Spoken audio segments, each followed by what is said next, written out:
রাম ও নারায়ণ রাম, মাই cosy লাইফস্টাইলের আরো একটা বড় ব্লগে সকলকে জানাই স্বাগত। আজকে সকাল সকাল ব্লগ শুরু করতে পারিনি। আজ হচ্ছে রবিবার, ব্লগটা শুরু করেছি অনেক বেলাতে। সকালের কাজকর্ম করেছি কিন্তু অনেক লেট করে। এখন রান্নাঘরে চলে এসেছি। চিকেনটা ভালো করে ধুয়ে নিয়ে চিকেন ম্যারিনেট করবো বলে ওই রোজকার গুঁড়ো মশলা, জিরে গুঁড়ো, ধনে গুঁড়ো, লাল লঙ্কার গুঁড়ো আর স্বাদ মতো লবণ, পরিমাণ মতো হলুদ গুঁড়ো আর একটু বেশি করে সর্ষের তেল দিয়ে দিলাম, দিয়ে খুব ভালো করে চিকেনটা মাখিয়ে নেব। রবিবারের আগের দিন শনিবার দিন গেছিলাম কলকাতায়। অনেক রাত্রে বাড়িতে ফিরেছি। বাড়িতে যখন ফিরেছি তখন মোটামুটি পৌনে 12টা মতো বাজে। যার কারণে সকালবেলায় ঘুম থেকে উঠতে অনেকটাই লেট হয়েছে। আর সারাদিন জার্নি করেছি যেহেতু, আর যেদিন গেছিলাম সেদিন সকালেও বাড়িতে প্রচুর কাজকর্ম করে গেছিলাম, যার কারণে শরীর যেন আর চলছিল না, অত জার্নি শরীরে নিতে পারছিল না। তাই সকাল সকাল ঘুম থেকে উঠতে পারিনি আর উঠিও নি। একটু লেট করে ঘুম থেকে উঠেছি, যেহেতু রবিবার ছিল, অতটা হুটোপাটা ছিল না সেই কারণে। সকালের কাজকর্ম প্রায় সবই করেছি, কিন্তু ফোনের ক্যামেরা অন করিনি। এখন ওই যে চায়ের বাসনগুলো আছে সেগুলো ধুয়ে নিচ্ছি।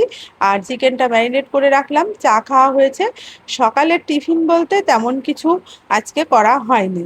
দেরি করে যেহেতু ঘুম থেকে উঠেছিলাম, একেবারেই চা আর মুড়ি বেশি করে খেয়ে নেওয়া হয়েছিল। উঠেছি একটু দেরি করে, তারপরে কাজকর্ম করে চা করে খেতে খেতে প্রায় 9:30 পৌনে 10টা বেজে গেছিল। যাই হোক, সকালে তো ল্যাদ খেয়ে খেয়ে এভাবে কাজকর্ম করলাম। তারপর যে টুকিটাকি বাসন রান্নাঘরে ছিল সেগুলো ধুয়ে নিলাম। আর আমার যিনি হেল্পিং হ্যান্ড, কাজের মাসি, তিনি এসেছিলেন। এসে নিচের সমস্ত কাজকর্ম করে দিয়ে গেছেন। আমি শুধু ঘরগুলো নিচে ঝাড় দিই, সেই মতো ঝাড় দিয়েছি। এখন বসাচ্ছি রান্না। আর এই যে লঙ্কা দেখছেন, ফ্রিজের মধ্যে লঙ্কা ছিল, ফ্রিজ আমি চালিয়েই রেখে গেছিলাম যখন কলকাতায় গেছিলাম। লঙ্কাগুলো বেশিরভাগই পচে গেছে। লঙ্কার খোসাগুলো লঙ্কার খোসা না, আলুর খোসা ছাড়িয়েছি, খোসাগুলো তুলে রাখলাম প্যাকেটের ভেতরে। আমার ছাদ বাগানের যে গাছ আছে সেই গাছের গোড়ায় দিয়ে দেবো। সার হবে আর কি। ভাত বসিয়ে দিলাম, আর এদিকে চিকেন রান্না করব বলে প্রথমে আলুগুলো ভেজে নিচ্ছি। আলুগুলো ভেজে তুলে নিয়ে চিকেনে ফোড়ন দেব, গরম মশলা, তেজপাতা, শুকনো লঙ্কা, সেই ফোড়নটা রেডি করে নিলাম। তারপর আমি চিকেনটা বসিয়ে অলরেডি কষতে শুরু করে দিয়েছি। চিকেনটা কষাচ্ছি আর সেই ফাঁকে ফাঁকে এই যে লঙ্কাগুলো আমি বেছে নিচ্ছি। লঙ্কা বেশ কিছু বেছে নিয়ে এখন চিকেনের জন্য একটা মশলা রেডি করে নিচ্ছি। কাঁচা লঙ্কা, আদা আর রসুনের পেস্ট, পেঁয়াজ কুচি করে নিয়েছিলাম, সেই পেঁয়াজ কুচি দিয়ে চিকেন অলরেডি কষাতে শুরু করেছি। এখন মশলার পেস্টটা দিয়ে ভালো করে কষিয়ে নেব। তারপর চিকেনে জল ঢেলে দেবো। আর এই যে লঙ্কা প্রচুর পচে গেছে, বর্ষা শুরু হয়েছে, লঙ্কা অর্ধেক অর্ধেক পচে গেছে। এক থালা লঙ্কা ছিল, অর্ধেকটা পচে গেছে আর বাকি অর্ধেকটা আমি বেছে তুলে রেখেছি। আর চিকেনটা দেখুন কি সুন্দরভাবে আমার কষানো হয়েছে, তেল ছেড়ে এসেছে মশলা থেকে। এবার ভালো করে নাড়াচাড়া করে নিয়ে সেদ্ধ করার জন্য যেটুকু জল প্রয়োজন সেই জলটুকু আমি ঢেলে দেবো। আর তার আগে আমি একটু চিকেন কষা তুলে নেব, কারণ আমার ছেলে আজকে চিকেন কষা খেতে চেয়েছে। তাই ওর জন্য আহ, কয়েক পিস কষা চিকেন তুলে নিলাম। আর সেদ্ধ করার জন্য দিয়ে দিলাম পর্যাপ্ত জল। জলটা আমি একবারেই দিলাম। আর ওদিকে তো ভাতটা অলরেডি ফুটতে শুরু করে দিয়েছে চিকেনের সঙ্গে। মানে চিকেনের লাল লাল ঝোলের সঙ্গে কিন্তু ঝরঝরে ভাত খেতে ভীষণ ভালো লাগে। রান্না বান্না কমপ্লিট হয়ে গেছে, স্নান সেরে নিয়েছি, এখন চলে এসেছি ছাদে ফুল তুলতে। তবে তার আগে বেশ কিছু জামা কাপড় কেচেছিলাম, যে জামা কাপড়গুলো গতকাল পরে গেছিলাম, মানে শনিবার দিন কলকাতা গেছিলাম, সেই জামা কাপড়গুলো ছিল। সমস্ত জামা কাপড় কেচে দিয়েছি ছেলের, আর ছেলের বাবার, আমার যে জামা কাপড়গুলো ছিল সেগুলো সমস্ত কেচে দিয়েছি। আর এখন যেহেতু বেলা অনেকটাই হয়ে গেছে তাই বাইরে মেললাম না, বারবার বৃষ্টি আসছে, এখন তো বর্ষাকাল, যার কারণে বৃষ্টিতে ভিজে যাবে চেপা জিনিস। তাই আহ, ঘরের ভেতরেই মেলে দিলাম। দেখুন সমস্ত কিছু আমি কেচে দিয়েছি, যেগুলো আমরা কলকাতায় পরে গেছিলাম সমস্তই কেচে ঘরের মধ্যে মেলে দিলাম। এবার ফুল তুলে নেব পুজোর জন্য।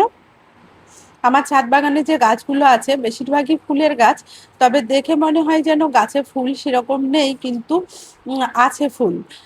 নয়নতারাতে প্রচুর ফুল হয়, প্রতিদিন যেহেতু ফুল তুলে নেওয়া হয়, যার কারণে গাছ ভর্তি হয়ে ফুল থাকে না ঠিকই, কিন্তু প্রতিদিনকার ফুল মানে রোজকার ফুল রোজ ফুলে তুলে নিলে অনেকগুলো করেই ফুল হয়।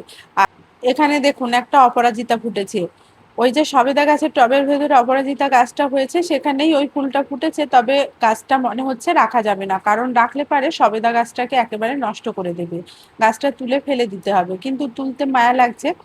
আর এদিকে দেখুন অ্যাডেনিয়ামটা কত সুন্দর হয়েছে, এই রেড কালারের অ্যাডেনিয়ামটা খুব ভালো ফুল দেয়, মাঝে মাঝেই ফুল হয়, তবে অ্যাডেনিয়াম গাছের সেভাবে যত্ন নেওয়া হয়নি বলে ফুল সেভাবে হচ্ছে না, না হলে অনেক ফুলই হতে পারে। আর এদিকে সূর্যমুখীও একটা ফুটেছিল, তুলে নিয়েছি, দেখে মনে হচ্ছিল গাছে ফুল নেই, পাতাতে ভর্তি গাছ, কিন্তু দেখুন একসাজি ফুল কিন্তু হয়ে গেছে। আর এই জিনিয়া ফুলের কালারটা দেখুন কি সুন্দর হয়েছে, হোয়াইট, রেড, সমস্ত রকমের জিনিয়া ফুলই খুব সুন্দরভাবে হয়েছে। আর এদিকে এই নয়নতারাতেও প্রচুর ফুল হয়েছিল, যাই হোক ফুল তো সব তুলে নিয়েছি, এখন চলে এসেছি পুজো করতে। চন্দন ঘষে নিয়ে বাবা মহাদেবকে, মা লক্ষ্মীকে, গুরুদেবকে এবং হনুমানজিকে পরিয়ে দিলাম। আমার গুরুদেব এবং হনুমানজি শ্রীচরণে তুলসী পাতা অর্পণ করলাম, চন্দন ঘষে তুলসী পাতা শ্রীচরণে পরিয়ে দিলাম, তারপর নিজের মনস্কামনা জানিয়ে পুজো সেরে নিচ্ছি, প্রার্থনা করে নেব। গুরুদেবের প্রণাম মন্ত্রটা আজ আমি আবার আপনাদের সঙ্গে শেয়ার করছি। অখণ্ডলা মণ্ডলা কারং ব্যক্তম যেন চরাচরম তৎপদং দর্শিতং যেন তস্মৈ শ্রী গুরুবে নমঃ। অজ্ঞানতিমিরন্ধস্য জ্ঞানাঞ্জন শলাকয়া চক্ষুরুন্মিলিতং যেন তস্মৈ শ্রী গুরুবে নমঃ। ধ্যানমূলং গুরু মূর্তি পূজামূলং গুরু পাদম মন্ত্রমূলং গুরু বাক্যং মোক্ষমূলং গুরু কৃপা।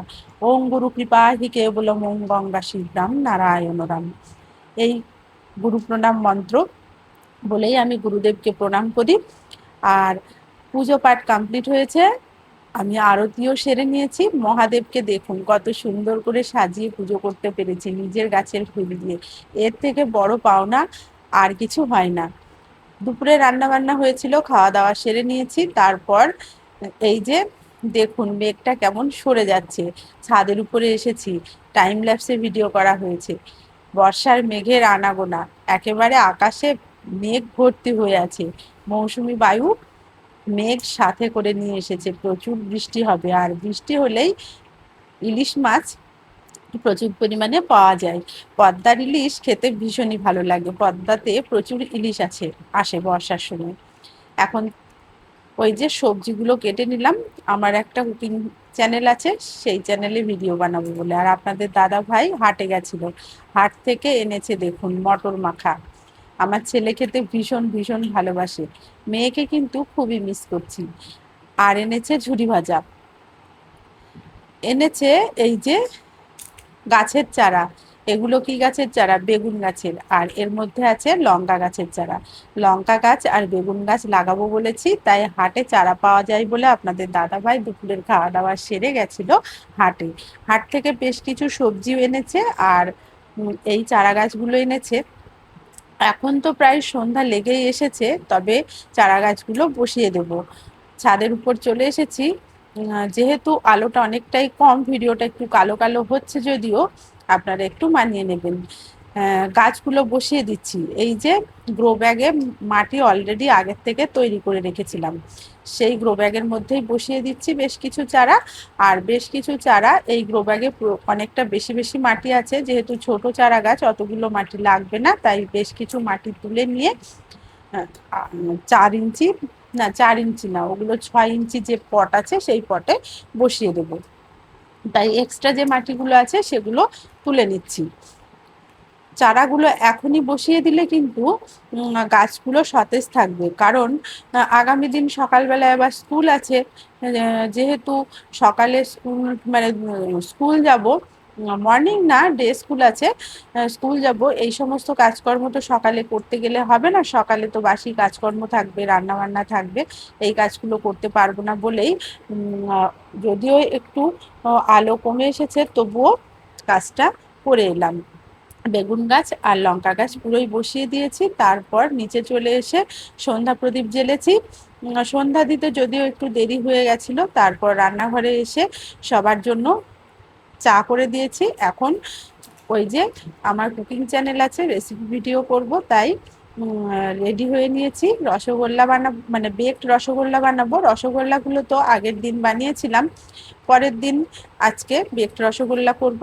দুধটা আগের দিন জাল করে রেখে গেছিলাম বেকড রসগোল্লা করব বলে, কিন্তু নষ্ট হয়ে গেছিল দুধটা, ফ্রিজে রেখে যায়নি বলে। তাই আবারও দুধের ক্ষীর তৈরি করে তারপর বেকড রসগোল্লা তৈরি করে নিয়েছি। কেমন হয়েছে কালারটা দেখুন, আর খেতে কিন্তু দুর্দান্ত হয়েছে। আমার কুকিং চ্যানেলে অলরেডি ভিডিও আপলোড করা আছে, আপনারা চাইলে আমি লিংক দিয়ে দেবো, দেখে নিতে পারেন। আর এখন বানাবো ওই যে পাঁচমিশালি সবজি দিয়ে ইলিশ মাছের মাথা দিয়ে পুঁই শাকের চচ্চড়ি। এটাও আমার একটা রেসিপি ভিডিও হচ্ছে। দুপুরবেলায় চচ্চড়িটা রান্না করলে ভালো হতো, কিন্তু ওই যে বলছিলাম শরীর পারমিট করছিল না, ভালো লাগছিল না, তাই দুপুরে শুধুমাত্র চিকেন রান্না করেছিলাম। আর এখন চচ্চড়িটা রান্না করলাম, রাত্রে খাওয়া হবে। গরম গরম ভাতের সঙ্গে ইলিশ মাছের মাথা দেওয়া পুঁই শাকের এই চচ্চড়ি খেতে কিন্তু দুর্দান্ত লাগে। আজকের ব্লগটি আমি এখানেই শেষ করব। কেমন লাগলো ব্লগটি অবশ্যই কমেন্ট করে জানাবেন। ভালো লাগলে মাই কোজি লাইফস্টাইল চ্যানেলটি ফেসবুক থেকে দেখলে পেজটি ফলো করার অনুরোধ জানালাম, আর ইউটিউব থেকে দেখলে সাবস্ক্রাইব করে আমাকে সাপোর্ট করবেন। ভিডিওটি দেখার জন্য সকলকে জানাই অসংখ্য অসংখ্য ধন্যবাদ।